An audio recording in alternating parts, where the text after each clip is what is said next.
At exactly 11:20 p.m., my phone buzzed. I was brushing my teeth, half asleep, when I noticed Tracy's name light up the screen. The message was short, cold even. "Don't bother coming tomorrow. You're no longer welcome at my wedding." I stood there, frozen for a full minute, toothbrush still in my mouth. My heart wasn't racing, strangely enough. It just felt heavy, like something old and tired had finally settled.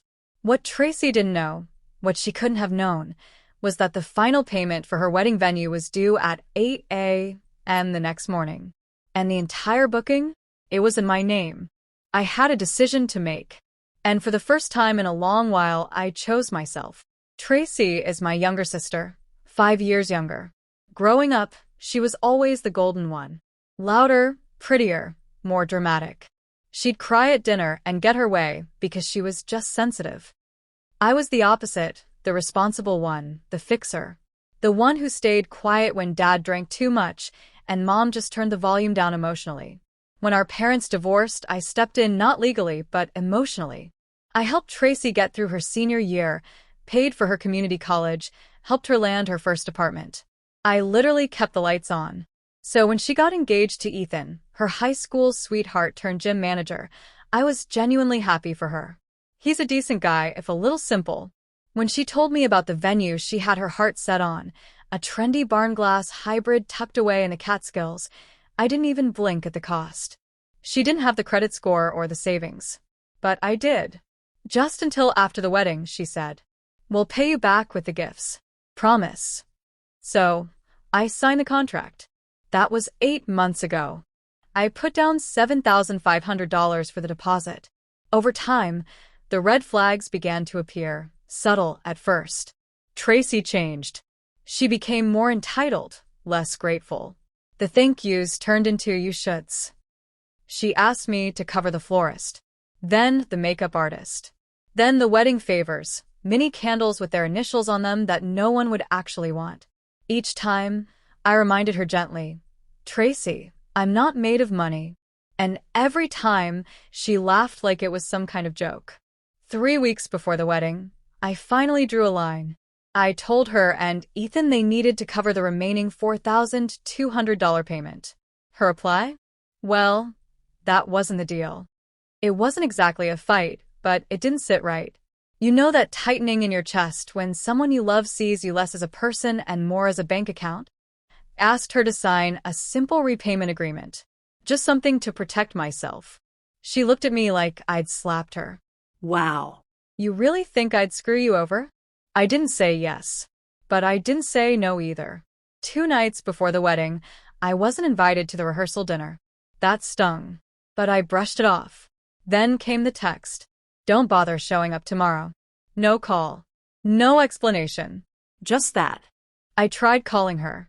She didn't pick up. Instead, Ethan sent a voice message I can still hear. "Look, you've been really difficult lately. Tracy's stressed out. She doesn't need more drama. Maybe it's best you sit this one out." Difficult. After everything. The money. The time. The emotional labor of raising her when no one else did. In the end, they discarded me like a mismatched placeholder card that clashed with their wedding theme. At 7:50 a.m. the next morning, I emailed the venue. "Please consider this written notice of cancellation. Per the contract terms, we are within our rights to withhold final payment and void the reservation. We understand the deposit is forfeited." Then I called to confirm it. The coordinator sounded shocked. She asked if I was sure. I was calm.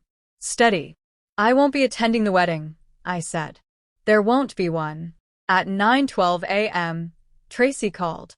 She was screaming, crying, cursing. "How could you do this to me?" I told her the truth, one she already knew. She called me selfish, vindictive, a terrible sister. Ethan jumped on the line, accusing me of emotional blackmail. I hung up. The wedding was supposed to begin at 4 p.m. By noon, word had spread through the family. My aunt called me cruel. My cousin texted, "Damn. That's cold." I didn't respond to any of it. Tracy posted a blurry selfie, mascara streaked across her face, with a caption that read, "Some people will only support you as long as they can control you." Family can betray you deeper than enemies ever could. It got over 300 likes. That day, I stayed home, walked my dog, Folded laundry. sat in silence. The guilt came in waves, sure, but it was softer than the shame I'd lived with for years. I didn't feel powerful. I felt empty, like I'd finally admitted a truth I'd been too afraid to face. She never really saw me as her sister, only as her safety net. Last week, Tracy sent me a voice message. I haven't responded. She said, "You didn't have to cancel the whole thing. You could have just talked to me." But we both know I did try. She chose candles over connection. So no, maybe I didn't have to cancel it. But I finally had to stop showing up for someone who never once showed up for me.